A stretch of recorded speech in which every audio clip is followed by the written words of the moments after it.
પાડોશી દેશ પાકિસ્તાનમાં ટ્રેન હાઇજેકને લઈને મોટા સમાચાર। બીએલએ પાકિસ્તાનને 48 કલાકનું અલ્ટિમેટમ આપ્યું છે।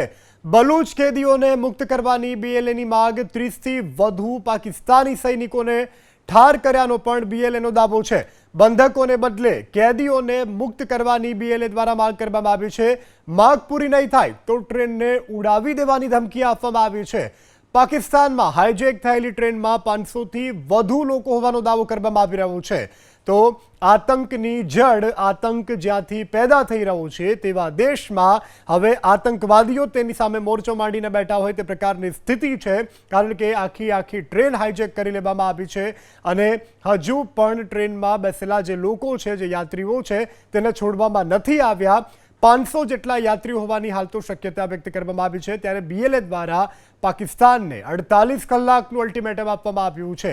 તો આતંકવાદને પોષનારું, આતંકવાદને શરણ આપનારું, આતંકવાદનું ઉદ્ભવ સ્થાન હવે આતંકની ચપેટમાં આવી ગયું છે। હાલ પાકિસ્તાનમાં 500 ટ્રેનમાં સવાર મુસાફરોના જીવ તાળવે ચોંટ્યા છે।